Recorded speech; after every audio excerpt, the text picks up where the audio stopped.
La séance est ouverte. L'ordre du jour appelle la discussion, après engagement de la procédure accélérée, du projet de loi autorisant la ratification du traité sur la coopération dans le domaine de la défense entre la République française et le Royaume d'Espagne. La parole est à M. Benjamin Haddad, ministre délégué chargé de l'Europe.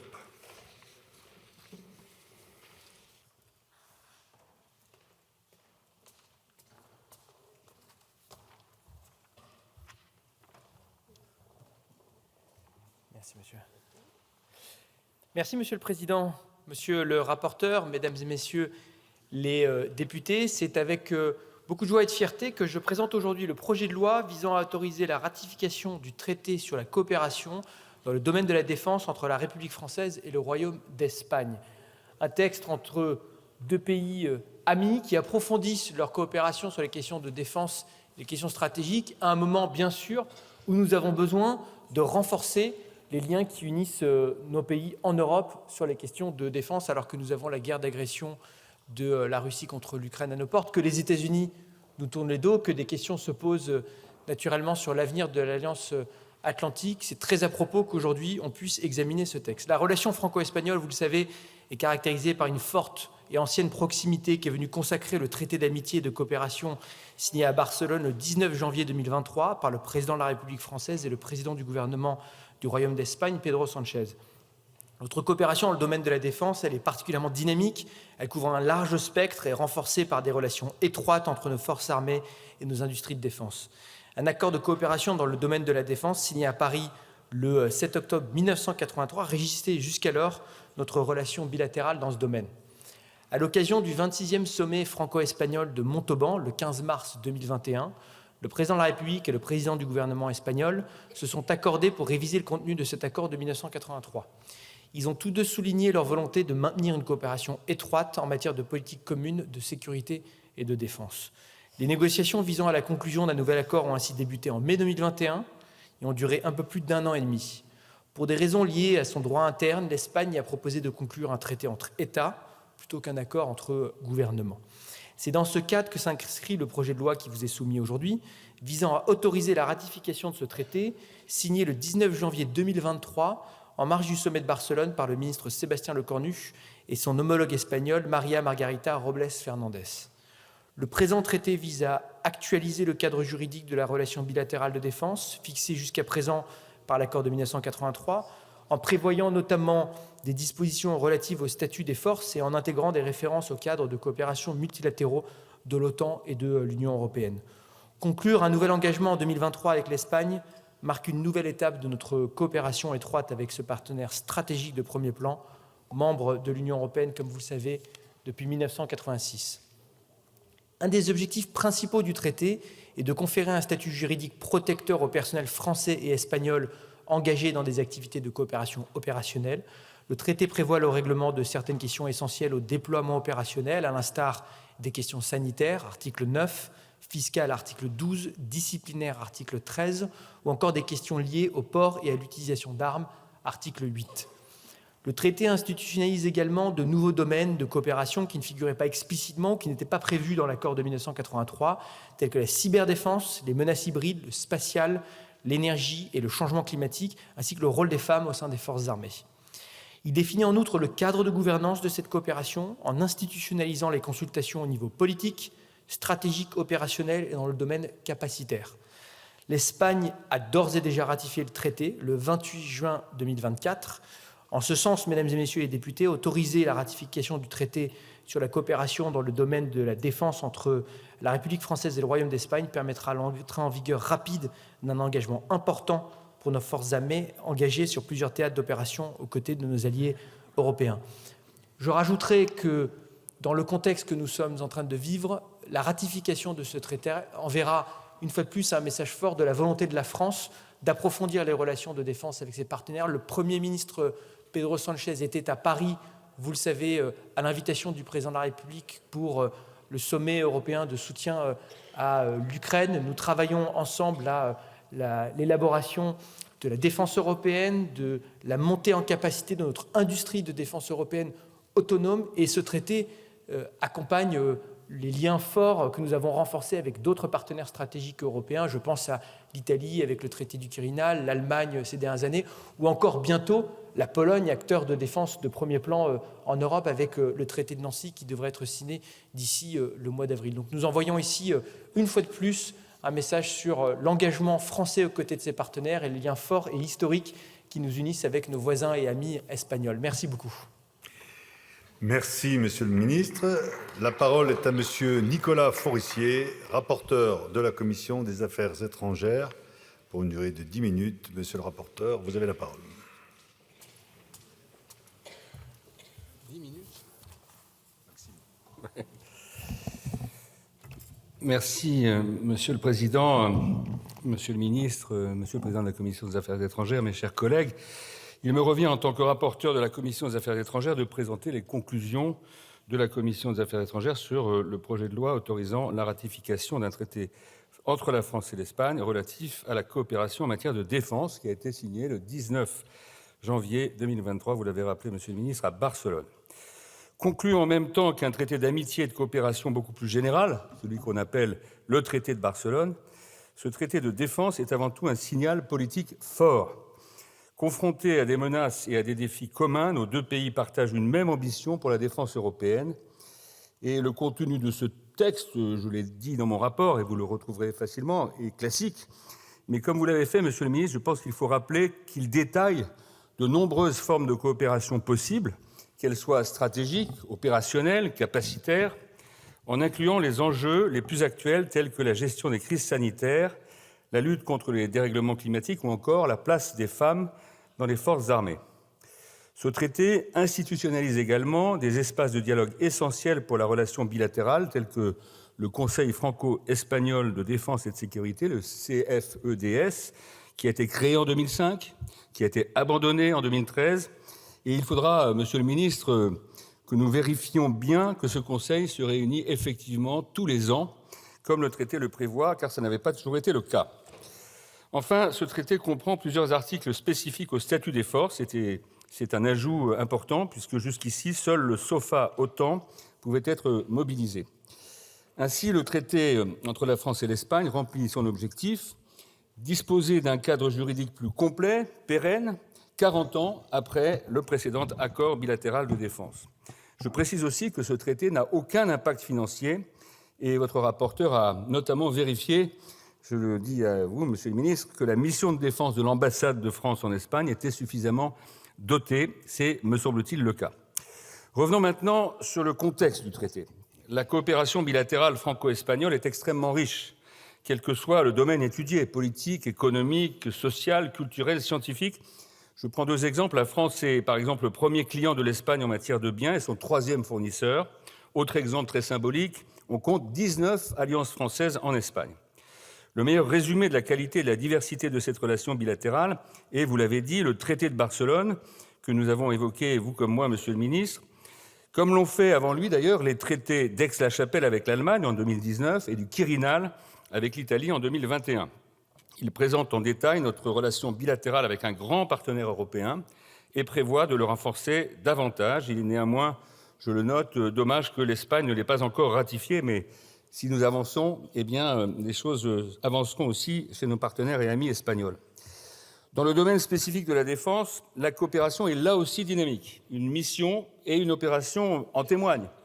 La mission, c'est celle qui, depuis novembre, fait que l'Espagne a rejoint le groupement tactique commandé par la France en Roumanie, la mission Aigle. L'Espagne contribue à hauteur de 250 personnels et 35 véhicules. Second exemple, l'opération où la France et l'Espagne collaborent beaucoup, c'est le déploiement pour chacun des deux pays de 675 femmes et hommes dans la FINUL au Liban. La coopération capacitaire est également très développée, avec plusieurs programmes structurants. L'avion de transport multirôle tactique, le A400M, et stratégique, le MRTT, le projet Eurodrone, les hélicoptères Tigre et NH-90, le programme d'observation de la Terre par satellite CSO, ou encore, bien sûr, le système de combat aérien du futur, le SCAF. Et notre collègue Sébastien Saint-Pastor, de la Commission de la Défense, rapporteur de ce texte, a présenté ces opérations et ces coopérations dans son rapport. Alors certes, l'Espagne concurrence aujourd'hui la France sur certains segments industriels, Mais dans un contexte de brutalisation des relations internationales, il apparaît indispensable de chercher, lorsque cela est possible, et sans compromettre bien sûr nos intérêts nationaux, il apparaît indispensable de chercher à travailler ensemble. Si la coopération bilatérale en matière de défense est croissante entre nos deux pays, c'est aussi parce que l'Espagne apparaît, et je veux insister sur ce point, comme un partenaire naturel. D'abord, nos deux pays partagent une même analyse des menaces et des défis qui pèsent sur leurs intérêts nationaux. Il s'agit bien sûr de la déstabilisation de la sécurité européenne par la Russie, de l'instabilité au Sahel, de l'insécurité au Moyen-Orient, des trafics illicites dans le voisinage sud de l'Europe, des conséquences des dérèglements climatiques ou encore des attaques cyber et informationnelles. Face à ces menaces, la France, comme l'Espagne, réarme. Et je veux souligner le fait que l'Espagne a augmenté nettement son budget de défense et prévoit d'y consacrer 2% de son PIB en 2029. En 2023, l'Espagne s'est aussi dotée d'une stratégie ambitieuse pour consolider son industrie de défense. Deuxième élément qui montre combien il s'agit d'un partenaire naturel au-delà de la proximité de nos deux pays, c'est que la France et l'Espagne partagent également une même ambition pour la défense européenne. Au-delà des analyses, il y a une vision stratégique commune. Et cette ambition, il s'agit des moteurs de la politique de sécurité et de défense commune de l'Union. Et la France et l'Espagne, chacune, plaident ensemble pour une autonomie stratégique de la défense européenne. La France et l'Espagne sont actives dans l'OTAN. Elles déploient chacune plus de 2000 militaires à l'est de l'Europe dans le cadre de la politique dite de réassurance de l'Alliance. Et vous l'aurez compris, au travers de ces exemples et de ces rappels, l'Espagne est pour nous un partenaire européen et atlantique de premier plan. Le traité dont il est question ce soir donc s'inscrit, mes chers collègues, directement dans notre stratégie de défense. Et depuis la signature du traité, il faut aussi rappeler que l'élection du président américain Donald Trump a ravivé les incertitudes sur le maintien du niveau d'engagement américain dans la défense du territoire européen. Il apparaît donc plus que jamais nécessaire de se rapprocher de nos autres alliés. Donc, mes chers collègues, vraiment, et très sincèrement et avec conviction, je veux vous inviter à voter sans réserve en faveur de l'autorisation de la ratification de ce traité. Il s'agit d'un pas important. Je précise que l'Espagne a pour sa part ratifié le texte. La ratification par la France permettra donc l'entrée en vigueur de ce traité essentiel pour la coopération entre nos deux pays et pour la stratégie de défense européenne. Je vous remercie. Merci, monsieur le rapporteur. La parole est à monsieur Bruno Fuchs, président de la Commission des Affaires étrangères.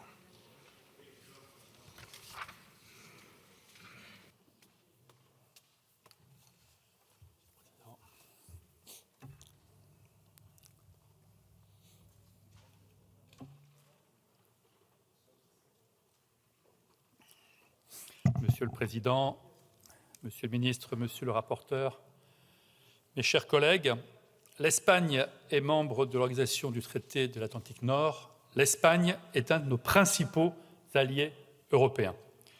Nos armées travaillent ensemble et sont concernées par des programmes d'armement européens structurants.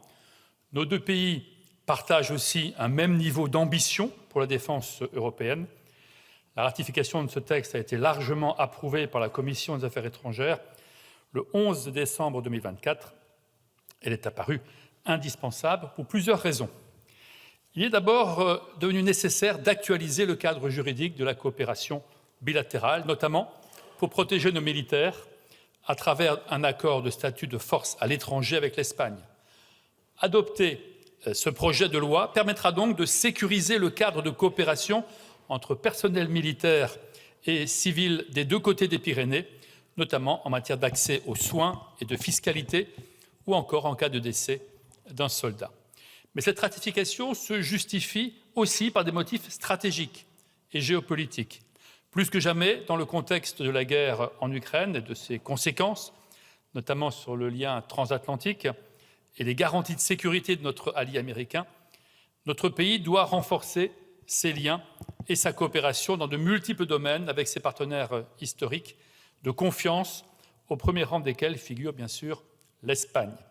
Avec Madrid, nous partageons une même analyse des enjeux en Méditerranée et au Maghreb. Nous avons également une vision convergente de l'autonomie stratégique de l'Union européenne et une volonté commune de renforcement de la base industrielle et technologique de défense européenne. Le traité de Barcelone conforte justement ces différents rapprochements. Les champs de coopération ouverts par le texte ouvrent des perspectives importantes, notamment sur les questions stratégiques du renseignement, de lutte contre le terrorisme, de cyberdéfense, de menaces hybrides, du spatial, mais également dans les domaines capacitaires avec des projets et des programmes communs. Ils englobent aussi des sujets plus larges et novateurs, comme la gestion des crises sanitaires, l'impact du changement climatique et le rôle des femmes dans les forces armées, ce qui est une bonne chose, bien évidemment. D'ores et déjà, les coopérations industrielles franco-espagnoles sont importantes. Le rapporteur en a fait état et a donné de nombreux exemples de ces coopérations déjà existantes. Le ministre également l'a fait. Sans aplanir toutes les différences d'approche, notamment industrielles, le traité dont il nous revient ce soir d'autoriser la ratification contribuera à renforcer notre cohésion bilatérale, notamment sur ces enjeux. Nos débats en commission ont toutefois mis en lumière l'importance que revêtra la fréquence des réunions du Conseil franco-espagnol de défense et de sécurité. Je rappelle, créé en 2005, il ne s'est réuni qu'en 2023.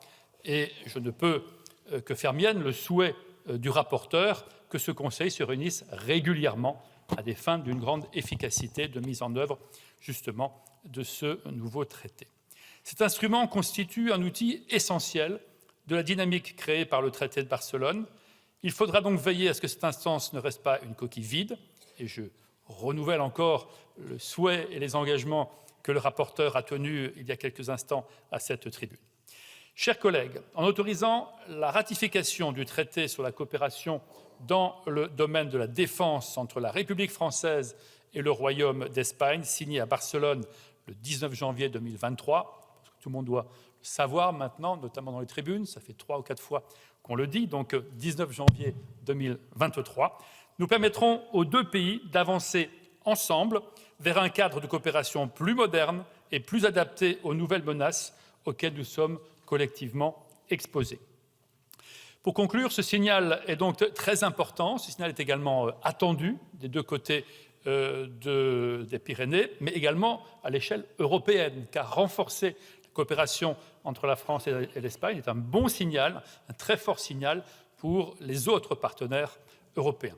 Ce vote nous engage donc, il engage la parole de la France. Elle a été donnée, cette parole, à l'un de nos principaux partenaires européens, dans le prolongement du vote de la Commission des Affaires étrangères, le 11 décembre dernier.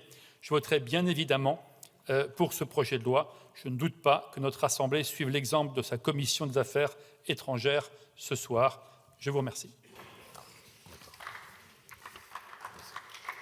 Merci, Monsieur le Président. Nous en passons à la discussion générale, en commençant pour le groupe Les Démocrates par Madame Geneviève Darrieussecq. Les interventions sont limitées à 5 minutes.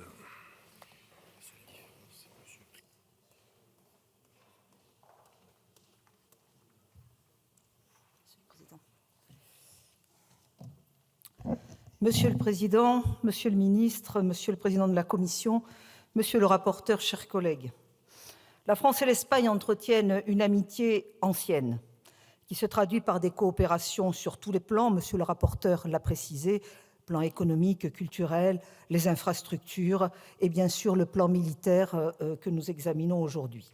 Sur ce dernier point, le rapport de la Commission le souligne.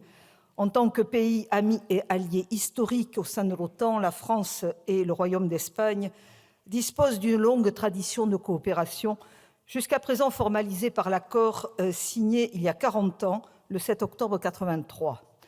Nos deux pays participent ainsi activement à des opérations, par exemple de maintien de la paix au Liban, à des opérations dans l'océan Indien ou en Roumanie, comme cela a été évoqué.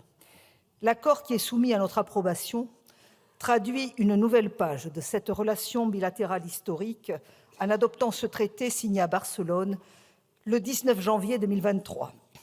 Ce texte traduit l'ambition partagée par le président de la République Emmanuel Macron et le président du gouvernement espagnol Pedro Sánchez de bâtir un cadre de coopération plus moderne et plus adapté aux nouvelles menaces auxquelles nos deux pays et plus largement l'Union européenne sont confrontés. Les bouleversements géopolitiques en cours dans le monde, des États-Unis au conflit ukrainien, des velléités chinoises et indiennes à la tragédie du Moyen-Orient doivent nous alerter et nous conduire à renforcer enfin le pilier européen de l'OTAN, mais encore et surtout une défense européenne autonome. Ce n'est qu'à ce prix que nous pourrons engager un rapport de force qui nous permettra de peser dans les négociations à venir. Cet accord, tout en reprenant les fondamentaux de celui de 1983, intègre les leçons tirées du conflit en Ukraine. Il doit nous permettre de mieux faire face aux attaques hybrides, omniprésentes dans les nouveaux espaces de conflictualité, le cyber, le champ informationnel, l'espace et les fonds marins. Il vise également à renforcer l'interopérabilité de nos forces armées et à consolider une coopération industrielle, deux conditions indispensables au renforcement de la défense européenne et de notre souveraineté industrielle. Ce traité prévoit également la mise en place de consultations plus régulières entre nos deux pays afin d'établir des positions communes sur différents sujets internationaux. Ces échanges seront facilités par la création d'un Conseil franco-espagnol de défense et de sécurité, instance où se retrouveront les ministres de la Défense et des Affaires étrangères de chacun des deux États. Sur chacun des sujets, nous devons faire en sorte de rapprocher nos positions. C'est le gage de notre crédibilité sur le plan international. La création d'un tel conseil aboutira à des évolutions concrètes, comme nous l'avons déjà expérimenté avec, par exemple, le Conseil franco-allemand de défense et de sécurité, qui a permis de renforcer la coopération bilatérale en aboutissant notamment à la création de la brigade franco-allemande qui sera mise à disposition de l'OTAN à partir de 2026. Enfin, cet accord s'inscrit explicitement dans le cadre d'une étroite complémentarité avec nos partenaires communs de l'OTAN et de l'Union européenne. Cette référence à nos instances multilatérales actives à l'échelle européenne constitue un réel progrès, car face à des menaces qui ciblent l'Europe et de manière générale le bloc occidental, il est plus que jamais nécessaire que nous construisions ensemble l'architecture de notre sécurité commune. Alors, à tous ces égards, ce traité constitue une avancée réelle vers une coopération toujours plus poussée et surtout qui s'adapte aux nécessités actuelles. Nos deux pays et nos deux peuples ont noué au fil des siècles des liens intimes et forts que cet accord concrétise. Le temps présent nous appelle plus que jamais à nourrir ces liens pour renforcer cette alliance entre nos deux pays et donc le pilier européen de l'OTAN. Le groupe démocrate votera en faveur du projet de loi de ratification avec beaucoup de conscience et surtout un grand plaisir. Merci à tous. Merci, chers collègues. Pour le groupe Horizon et Indépendants, la parole est à Monsieur Bertrand Bouix.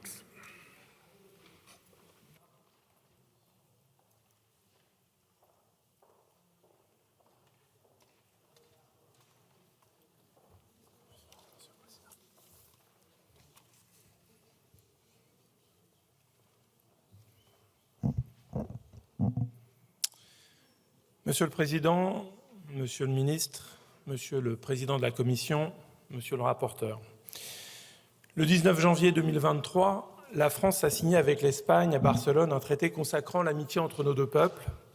Il s'agit du troisième traité de cette ampleur, après celui de l'Élysée avec l'Allemagne, du Quirinal avec l'Italie et bientôt, nous l'espérons, avec la Pologne.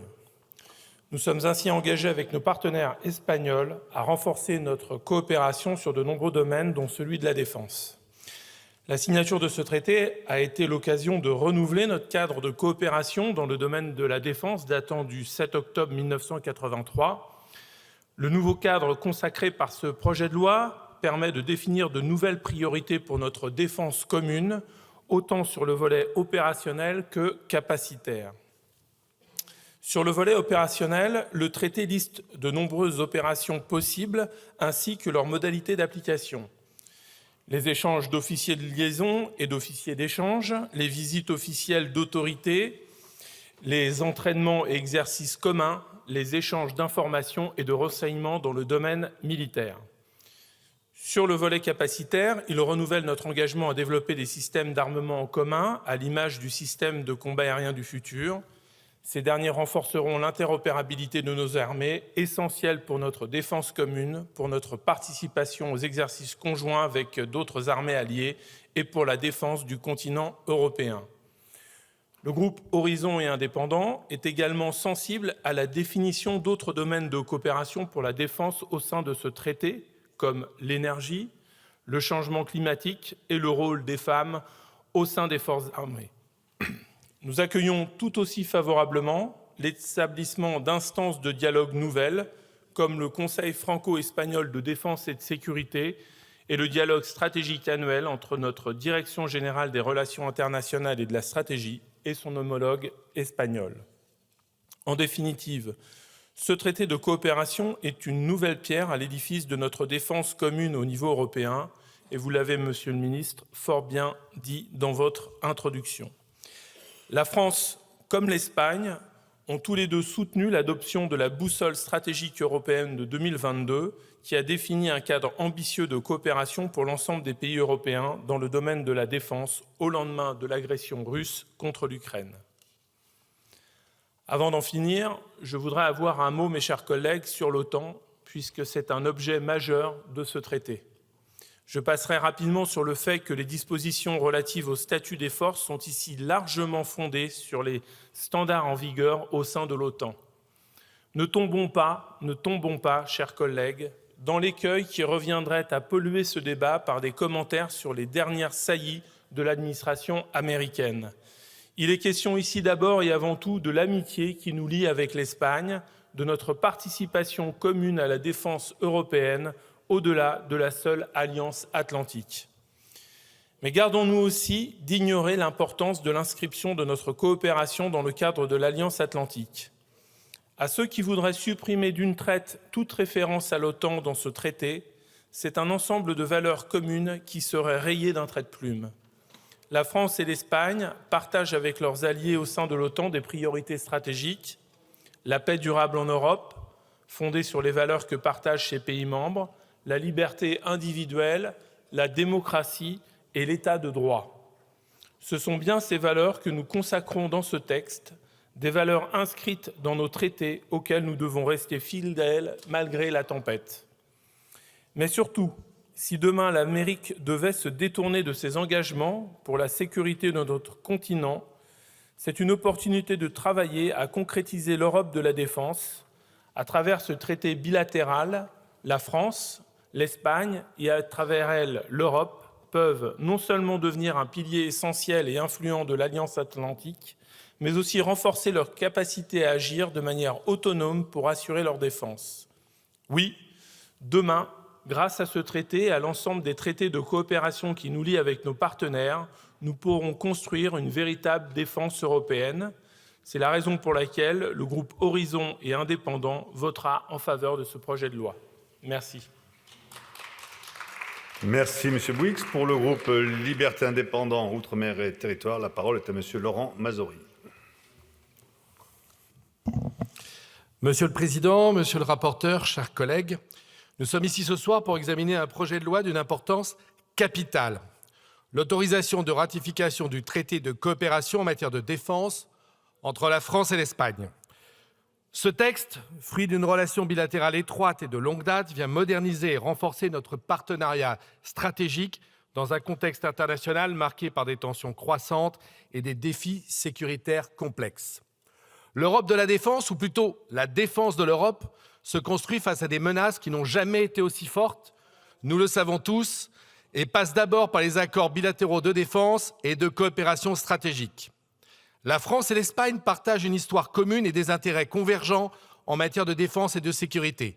Depuis l'accord de coopération de 1983, nos deux pays n'ont cessé d'approfondir leur collaboration, notamment avec la création du Conseil franco-espagnol de défense et de sécurité en 2005, et réunissant trop irrégulièrement jusqu'ici les ministres de la Défense et des Affaires étrangères de nos deux pays, dont nous souhaitons une plus grande fréquence de réunions, comme nous l'a indiqué tout à l'heure Monsieur le Président de la Commission des Affaires étrangères.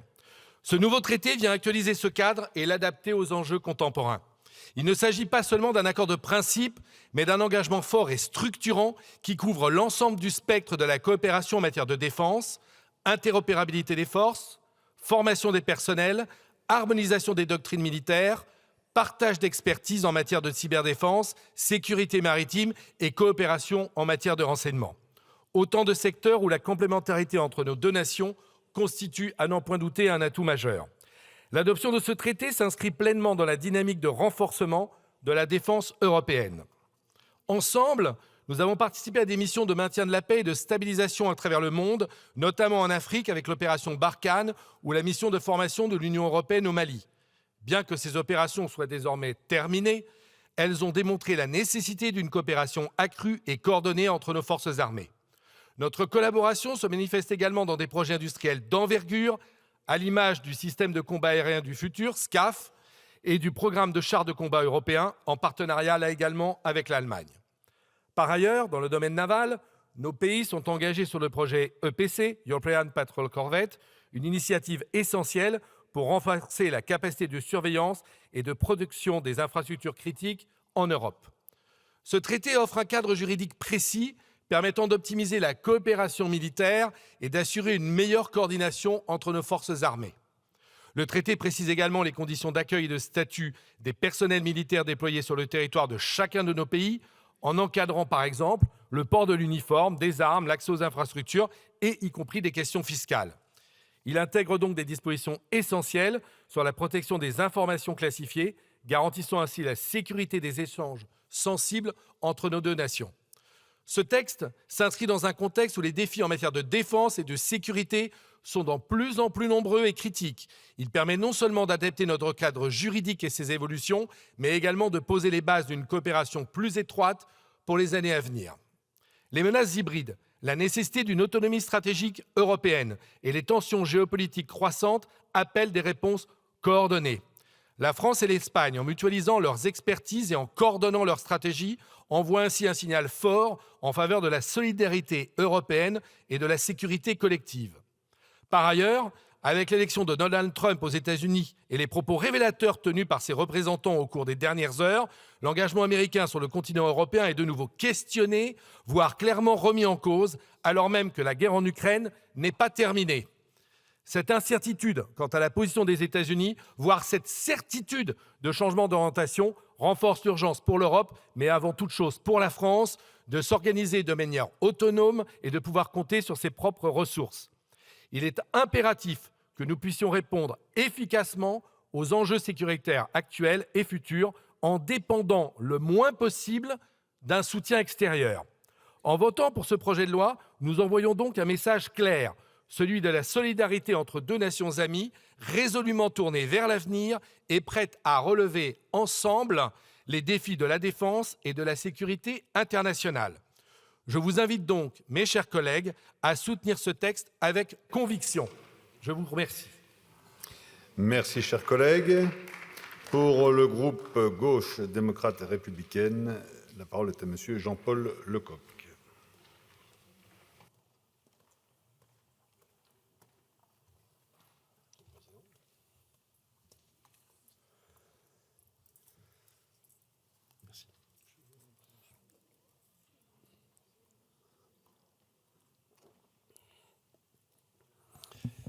Monsieur le Président, Monsieur le Ministre, Monsieur le Président de la Commission, Monsieur le rapporteur, mes chers collègues, ce traité de défense avec l'Espagne interroge sur le but réel. Renforcer l'Europe de la défense, prendre le contre-pied de l'OTAN ou cultiver notre coopération avec un pays tiers tout en gardant notre souveraineté. Cet accord tend à clarifier et à consolider le cadre de notre coopération en matière de défense avec l'Espagne et participe donc à la sécurité juridique de chaque partie, notamment celle des militaires et de leurs familles. Nous ne pouvons pas critiquer ce point-là. De tels accords permettent des coopérations profondes, autant sur des aspects technologiques qu'humains, et peuvent toucher les domaines de la santé, de la gestion de crise, de l'espace, de la féminisation des professions militaires et bien d'autres sujets. Ces accords permettent aussi à des pays de se rapprocher, de renforcer leur collaboration sur d'autres sujets, d'améliorer leurs droits ou leur politique. Sur ce dernier point, d'ailleurs, la France se plaît toujours à intégrer la dimension du respect des droits fondamentaux dans les pays avec lesquels elle conclut des accords et à la Commission des affaires étrangères, on a l'habitude de voir ces suggestions de la France en matière de valeurs, etc. La France accepterait-elle de suivre, pour une fois, à l'inverse, ce que fait son homologue espagnol? Donc, par exemple, de reconnaître l'État de Palestine. L'Espagne l'a fait, d'autres pays européens l'ont fait. Nous aurions pu dire, dans le cadre de cet accord, nous le faisons. Ces accords doivent nous pousser à agir, mieux, à agir en faveur de la paix et de la réconciliation. En termes de sécurité, renforcer notre coopération dans la lutte contre la cybercriminalité ou le terrorisme en partageant nos connaissances et en agissant de concert paraît être bénéfique pour la sécurité de nos concitoyens et le respect de la démocratie. Nous avons vu récemment de nombreuses cyber-ingérences étrangères lors des élections nationales en Europe et ailleurs, et ces agissements déstabilisent nos pays et nous devons nous en prémunir. Nous préférons privilégier ces accords dessinés sur des besoins réciproques afin de s'éloigner de l'OTAN ou d'une Europe de la défense qui suit la logique d'une Europe fédérale, à quoi nous nous opposons fortement. Des coopérations européennes, oui. Le principe d'Union européenne, oui, mais nous devons garder chacun notre souveraineté et ne pas être à la botte des États-Unis et d'une culture de la guerre impliquant une économie de guerre, comme le veut d'ailleurs le président de la République. Il y a peu encore, le président américain, alors tout récemment élu, Donald Trump, avait exhorté les pays européens, membres de l'OTAN, à allouer un minimum de 2% de leur PIB aux dépenses de défense. Un principe édicté lors du sommet de Newport en 2014. Ils doivent payer la note, disait-il. S'ils paient plus, nous resterons. En réalité, le locataire de la Maison-Blanche ne souhaite qu'une seule chose, que nous boostions son industrie et que nous calquions nos intérêts de défense sur ceux des États-Unis, ni plus ni moins. Il est temps de marquer notre vision et de s'affranchir des diktats américains. Emmanuel Macron le rappelait lui-même en avril dernier en expliquant vouloir aller plus loin et construire une défense européenne crédible.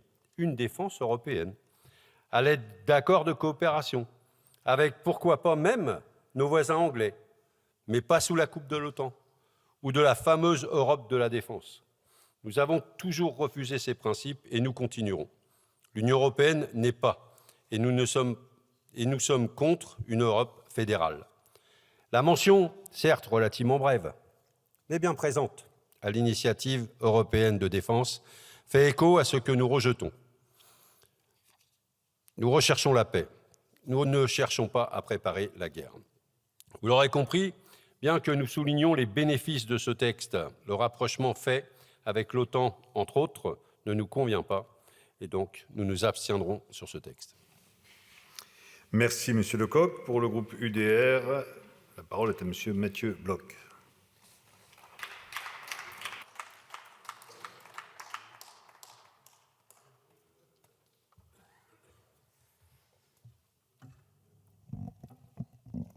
Merci, Monsieur le Président, Monsieur le Ministre, Messieurs les rapporteurs, chers collègues. Au groupe UDR, nous sommes heureux d'avoir l'occasion d'échanger au sein de cet hémicycle sur un enjeu aussi fondamental que notre coopération militaire avec l'Espagne. Au-delà de notre appartenance commune à une civilisation judéo-chrétienne partagée, l'Espagne s'avère être un partenaire incontournable dans le domaine de la défense. Différentes raisons laissent penser que la France et l'Espagne voient leurs intérêts stratégiques converger. D'abord, l'adhésion commune à de nombreuses organisations internationales, à commencer par l'OTAN et l'Union européenne. Aussi, l'Espagne est la 6e armée de l'Union européenne, avec pas moins de 136 000 femmes et hommes au service de son armée. Il s'agit donc non seulement d'un voisin, mais surtout d'un partenaire d'un poids militaire non négligeable. Le groupe UDR étant partisan d'un véritable pilier d'influence française au sein de l'OTAN, nous considérons que l'Espagne pourrait être un allié majeur au sein de l'Alliance atlantique. Il nous paraît urgent que la France pèse de tout son poids au sein du bloc occidental, alors même qu'un désengagement américain paraît de plus en plus probable. L'histoire nous enseigne qu'aucune nation ne peut survivre seule aux grands bouleversements du monde, et la situation géopolitique actuelle, particulièrement inquiétante, nous invite à créer de solides alliances. Aujourd'hui, nos regards occidentaux sont rivés sur la Russie. Cependant, chers collègues, et vous le savez, nous devons aussi suivre avec attention le déploiement d'une hyperpuissance militaire chinoise qui a pour ambition de projeter ses intérêts en dehors de sa zone d'influence régionale. Par-dessus tout, force est de constater que le conflit ukrainien a redonné goût à de funestes élans guerriers que l'on croyait disparus et vu se créer autour de la Russie une dangereuse alliance des forces nucléaires constituée par la Russie, la Chine, la Corée du Nord et l'Iran. Une alliance de nature à venir bousculer l'équilibre géopolitique mondial, y compris dans le Pacifique. Dans cette situation inquiétante, tout partenariat bilatéral au sein de l'OTAN, de surcroît avec une nation militaire comme l'Espagne, reste fondamental pour l'influence de notre pays au sein de l'Alliance. Le monde dans lequel nous vivons n'a plus rien à voir avec celui d'hier. L'équilibre fragile qui nous permettait d'espérer une paix durable s'effondre peu à peu sous nos yeux. Ainsi, au niveau européen, l'Espagne s'est toujours tenue du côté de la France à Bruxelles, particulièrement dans l'établissement d'une autonomie stratégique de l'Europe, avec une coalition d'États plus assertifs dans la défense spécifique de leurs intérêts régionaux. Par ailleurs, le véritable atavisme de l'Espagne pour l'industrie française de l'armement montre à quel point nous avons tout intérêt à consolider cette relation. C'est l'Espagne qui a choisi la France en achetant 522 missiles Mistral à MBDA, pour une valeur de 330 millions d'euros. C'est encore l'Espagne qui a choisi la France en achetant à Airbus des avions de surveillance maritime pour un montant de 1,6 milliard d'euros et des drones tactiques SIRTAP pour 500 millions d'euros. Chers collègues, le choix de l'industrie française de la BITD n'est pas anodin. Alors que le déficit commercial de la France est devenu abyssal, l'exportation de nos armes figure parmi nos derniers véritables avantages comparatifs dans l'économie mondiale. Je pense aussi évidemment à nos grands groupes et aux 4000 PME et ETI du secteur de la BITD et des 200 000 emplois qui vont avec. Alors qu'on ne compte plus nos partenaires européens qui se fournissent largement en technologie américaine, l'Espagne a fait un choix clair en misant sur l'excellence française. Aussi, l'Espagne est un partenaire éminemment stratégique pour la France en matière de technologie militaire. Nous partageons déjà avec l'Espagne des projets stratégiques cruciaux, dont le projet de constitution de l'Eurodrone avec nos partenaires allemands et italiens. Je reste persuadé que seul le développement d'une force de frappe technologique innovante nous permettra, comme l'évoquait notre chef d'état-major des armées, de gagner la guerre avant la guerre. Plus important encore, nous avons combattu ensemble en Afghanistan, mais aussi dans la lutte contre le terrorisme au Sahel et au Proche-Orient. La France et l'Espagne se sont toujours associées face aux ennemis de la civilisation européenne et du droit. Nous avons partagé le sang, les larmes et l'honneur des luttes. L'Espagne n'est pas un partenaire de circonstance, c'est un allié historique, un allié de terrain, un allié de combat. Ce traité, loin d'être une dilution de notre souveraineté, constitue plutôt un outil stratégique qui bénéficiera à l'influence française au sein de l'OTAN, ainsi qu'à notre industrie de l'armement. Pour l'ensemble de ces raisons, le groupe UDR votera sans réserve pour la ratification du présent projet de loi. Je vous remercie de votre attention. Merci, chers collègues. Pour le groupe Rassemblement national, la parole est à monsieur Michel Guignot.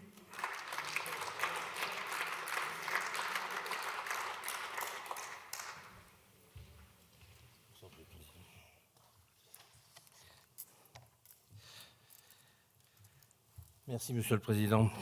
Monsieur le Ministre, Monsieur le Rapporteur, Monsieur le Président de la Commission, Mesdames, Messieurs. Le rapport que nous examinons aujourd'hui porte sur le traité de la coopération dans le domaine de la défense entre la République française et le Royaume d'Espagne qui est depuis très longtemps un allié fiable.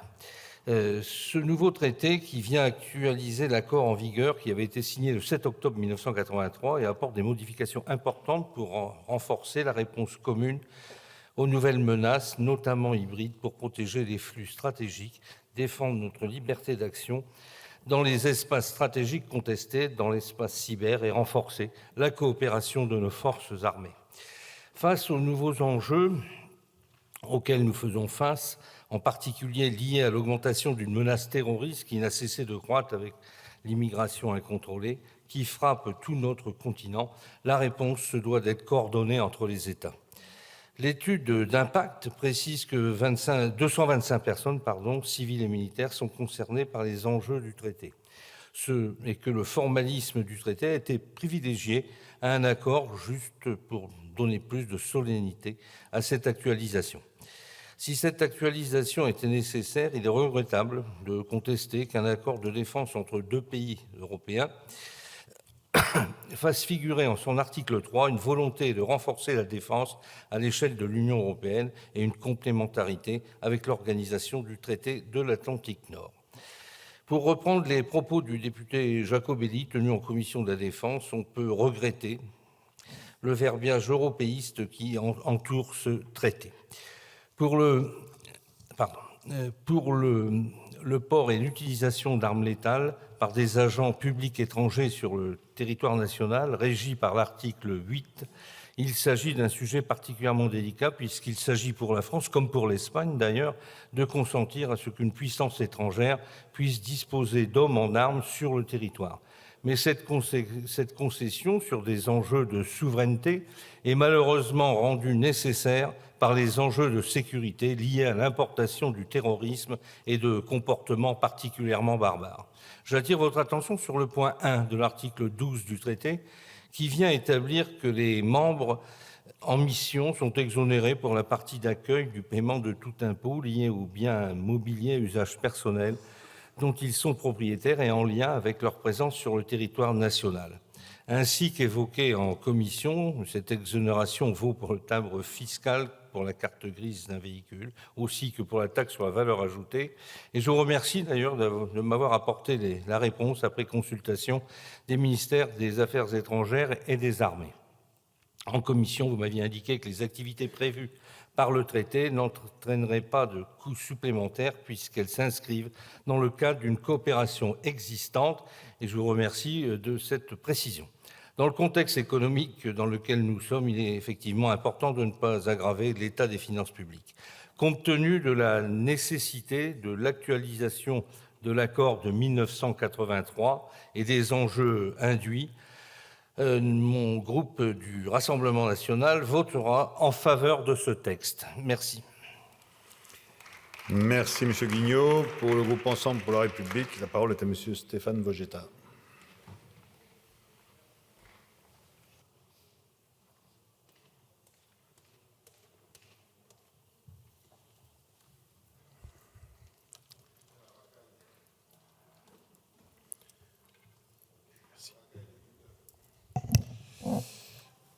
Merci, Monsieur le Président.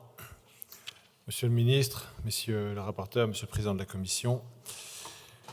Avant tout, et en guise de préambule, je tiens à souligner que j'ai préparé cette intervention avec l'aide de Monsieur Gérard Lapierre, ex-attaché d'armement et attaché de défense adjoint à l'ambassade de France en Espagne. À travers lui, je souhaite rendre hommage à tous ceux et toutes celles, français et espagnols, qui œuvrent chaque jour à structurer notre relation bilatérale de défense, que ce soit à Madrid, à Paris, à Séville, à Toulouse et ailleurs. D'ailleurs, puisque nous parlons de ces hommes et de ces femmes, je dois évoquer Pedro Sánchez, chef du gouvernement espagnol, que nous avons vu hier assis aux côtés du président de la République, travaillant avec nos principaux partenaires à la redéfinition de notre politique de défense, travaillant en Européens, en alliés, en voisins et en amis. Les derniers jours que nous venons de vivre, du discours du vice-président américain J.D. Vance à Munich jusqu'au sommet d'hier à l'Élysée, nous ramènent à l'impérieuse nécessité de renforcer les liens stratégiques et militaires au sein de l'Europe. Et aujourd'hui, nous délibérons donc sur le projet de loi autorisant la ratification du traité de coopération en matière de défense entre la France et l'Espagne, signé à Barcelone le 19 janvier 2023. Cette signature, en présence des représentants de nos deux nations, j'avais eu l'honneur d'y assister en tant que député des Français d'Espagne et que témoin de la volonté de nos compatriotes d'un rapprochement accru entre nos deux pays frères. Ce traité place désormais l'Espagne dans le club très fermé des pays avec lesquels la France a une relation de coopération renforcée. Vous avez été nombreux à le souligner. Ce traité perpétue d'ailleurs une pente ascendante dans les relations franco-espagnoles. Depuis 2021 en particulier, le sommet de Montauban, qui avait notamment débouché sur un projet de loi que j'avais déjà eu l'honneur de porter en février 2022, celui qui ratifiait, après de longues décennies d'attente, l'accord de double nationalité entre la France et l'Espagne. Le traité que nous analysons aujourd'hui actualise donc un accord datant de 1983 et répond au nouveau contexte sécuritaire. Menaces hybrides, cyberattaques, terrorisme, tentatives d'influence ou d'ingérence étrangères. Il installe et instaure des mécanismes novateurs essentiels pour renforcer la sécurité de nos deux nations. Un partage accéléré du renseignement et une coopération accrue face aux cybermenaces et au terrorisme. Bref, une solidarité renforcée en Europe, entre Européens. Par ailleurs, ce texte dépasse la coopération militaire en renforçant la coopération industrielle de défense, dans la ligne droite des ambitions européennes du président de la République depuis 2017. Dans un contexte où la remilitarisation et l'innovation technologique sont cruciales, ce traité encourage le partenariat entre nos industries de défense en soutenant des projets structurants pour notre autonomie stratégique européenne. Citons par exemple les avions ravitailleurs MRTT, l'hélicoptère d'attaque Tigre, l'avion de transport A400M ou l'Eurodrone et bien sûr le SCAF, système de combat aérien du futur, projet phare de l'aviation de combat du futur qui unit la France, l'Espagne et l'Allemagne et dont le premier vol d'essai est prévu pour 2028. Par les coopérations qu'il promeut, ce texte assure une compétitivité accrue de nos tissus industriels de défense, mais renforce également l'autonomie stratégique européenne. Et ce faisant, notre souveraineté industrielle et technologique face aux grands acteurs mondiaux du secteur. J'accompagnerai d'ailleurs avec plaisir la présidente de l'Assemblée nationale, Yaël Braun-Pivet, ce vendredi, qui visitera les installations d'Airbus à Madrid, symbole de la coopération franco-espagnole dans l'industrie aéronautique et de défense.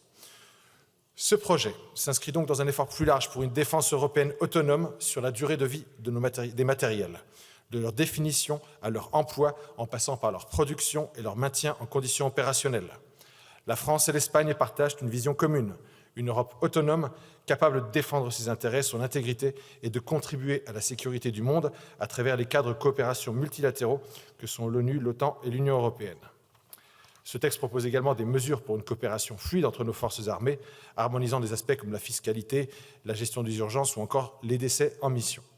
Il s'agit de garantir une coordination sans faille, comme en témoignait la présence des forces espagnoles en France pour les Jeux Olympiques de Paris en 2024, illustrant l'efficacité de cette collaboration. Le Conseil franco-espagnol de défense et de sécurité, quant à lui, garantira une gouvernance efficace et une coordination opérationnelle optimale. Il assurera un dialogue stratégique régulier et permettra de piloter des exercices conjoints et d'évaluer l'efficacité de notre coopération. Ce traité n'est pas une simple formalité, mais c'est une avancée stratégique majeure pour nos relations bilatérales et la sécurité de l'Europe.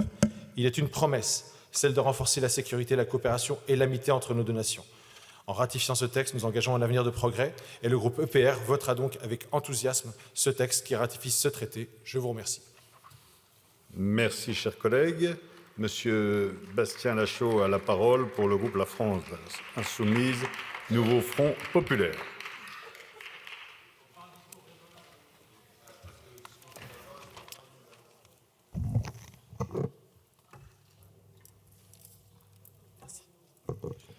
Monsieur le Président, chers collègues, la France et l'Espagne sont des alliés, des amis. Nos coopérations s'inscrivent dans une vision stratégique commune.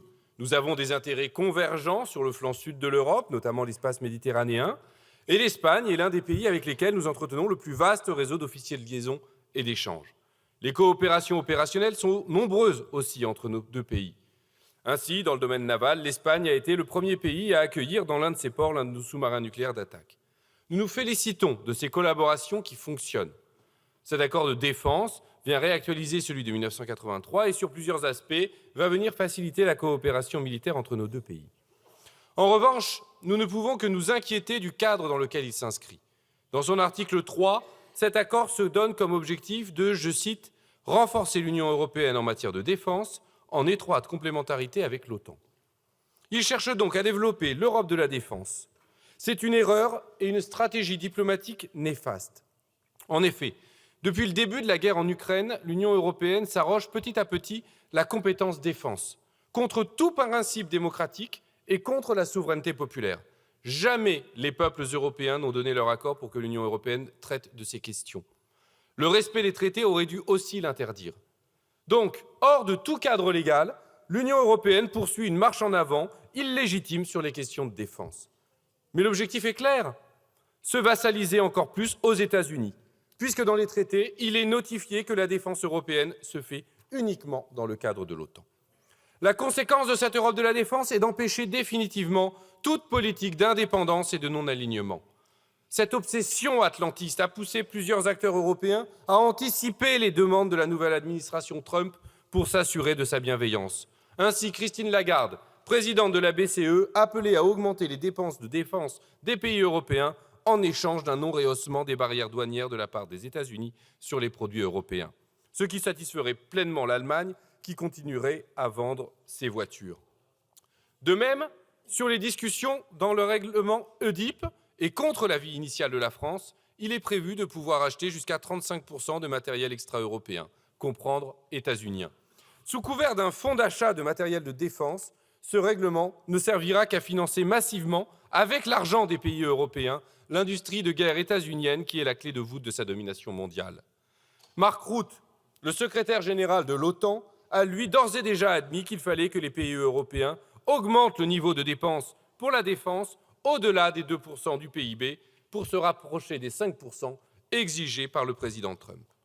Mais même ces concessions, avant toute négociation, n'auront pas l'effet escompté.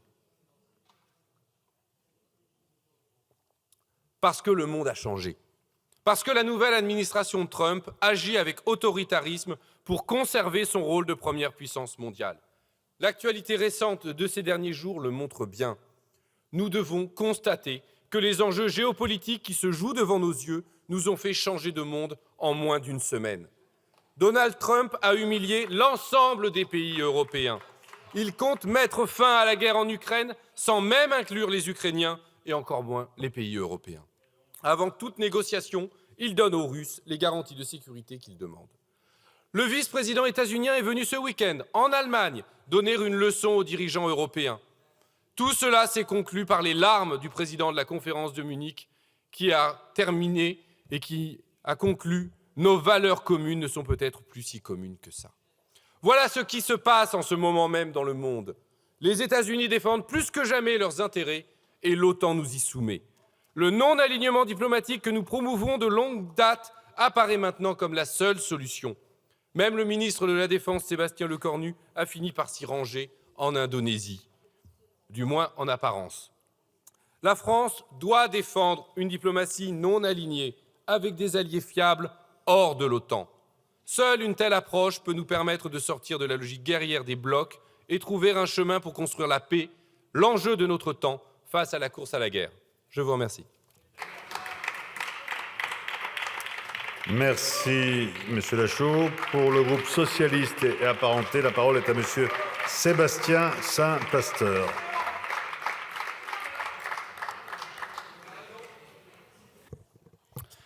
Monsieur le Président, Monsieur le Ministre, Monsieur le rapporteur, chers collègues, quelles avancées permet ce nouveau traité bilatéral en matière de défense en comparaison à l'accord datant de 1983 ? Il permet d'abord, et avant toute autre chose, des avancées pour nos soldats. Nous avions à la quasi-unanimité voté favorablement ce projet de loi et c'est dans ce même esprit que nous aborderons cette discussion face à un traité que nous devons regarder à hauteur de femmes et d'hommes. Il consacre en effet des avancées qui tiennent à la protection de nos forces, puisque nous n'avions pas d'accord sur le statut des forces avec l'Espagne. Ce traité y pallie et permettra de sécuriser le cadre juridique de la coopération entre les personnels militaires et civils des armées françaises et espagnoles. Des raisons plus stratégiques et politiques ensuite, alors que l'environnement international traverse de très fortes turbulences et qu'émergent des menaces toujours moins dissimulées de la part de nos compétiteurs stratégiques. Dans ce nouveau contexte stratégique, il est important d'envoyer un signal fort à l'égard de nos compétiteurs. La France doit renforcer ses liens et sa coopération multidomaine avec ses partenaires historiques de confiance, au premier rang desquels figure bien sûr l'Espagne. L'Espagne et la France partagent en effet la volonté de renforcer l'autonomie stratégique de l'Union européenne, qui passe bien sûr par la consolidation de notre BITDE. Ce traité va dans ce sens en faisant la promotion d'une coopération renforcée au niveau opérationnel, stratégique et capacitaire. Au niveau capacitaire, la coopération industrielle franco-espagnole est particulièrement avancée dans le domaine aérospatial, sur les programmes d'avions de transport A400M, sur l'avion ravitailleur multirôle A330 MRTT, sur la rénovation à mi-vie des hélicoptères Tigre. Des programmes sont développés en commun comme le SCAF et l'Eurodrone.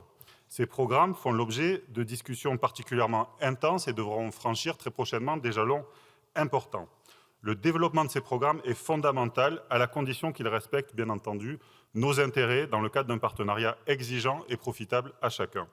Ce traité n'a évidemment pas la prétention de résoudre du jour au lendemain les divergences industrielles ou les éventuels désaccords politiques entre les 3 États parties prenantes au SCAF.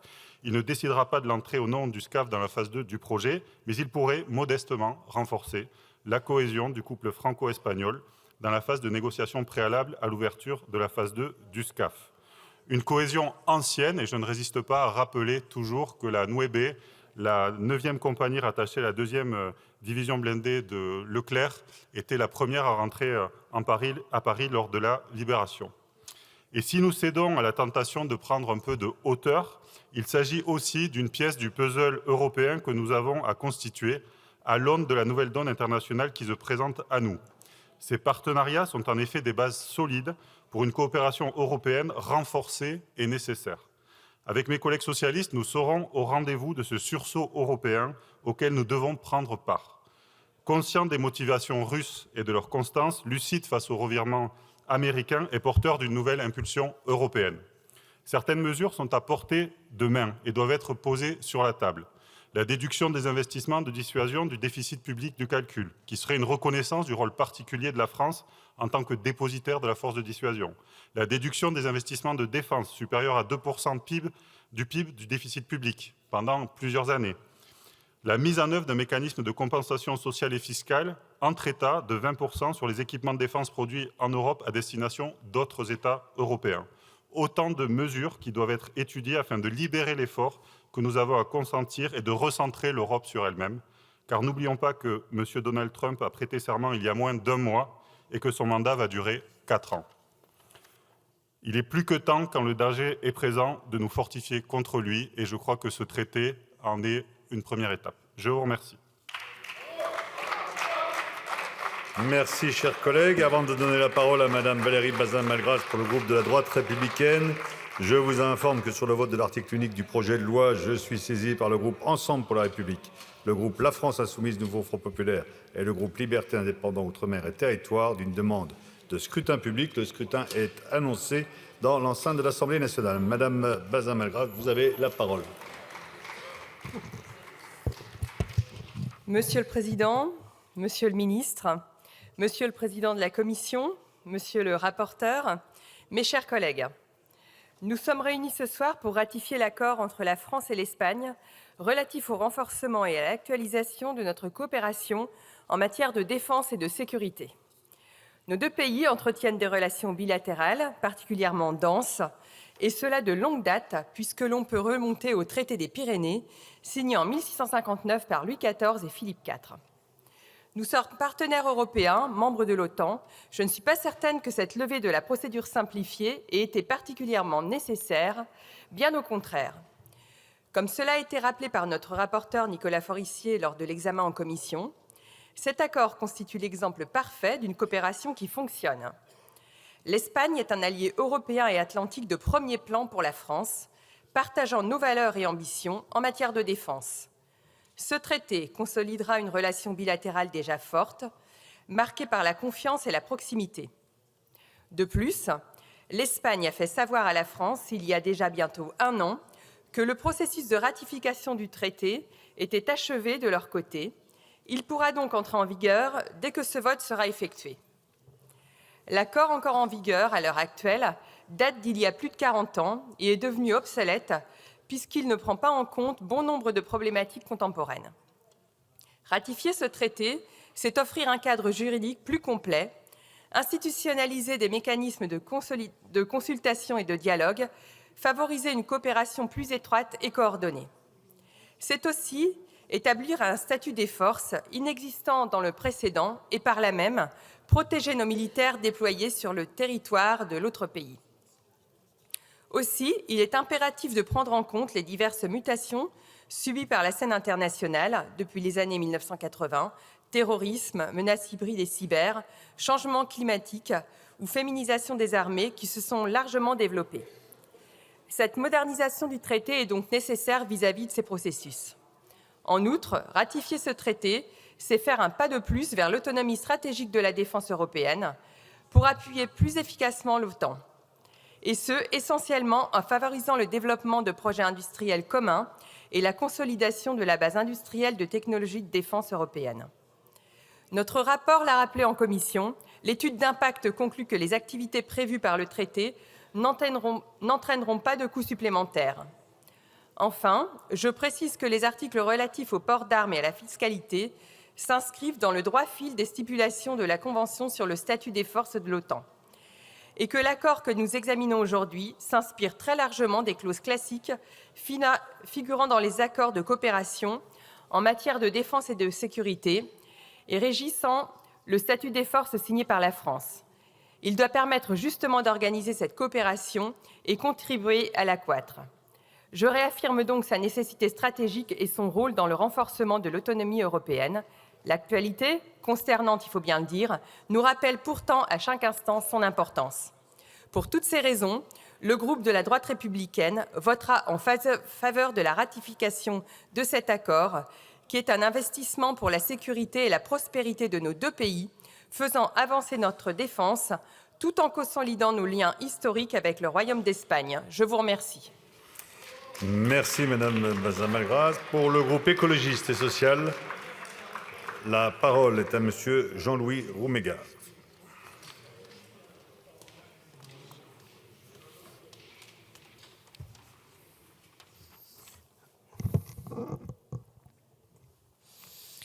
Face à l'essor de nouvelles menaces et d'un contexte sécuritaire incertain à l'échelle mondiale, il est urgent que les pays européens renforcent leurs liens et développent une défense autonome. La ratification d'un nouveau traité de coopération avec notre allié espagnol va donc dans le bon sens et mérite d'être saluée.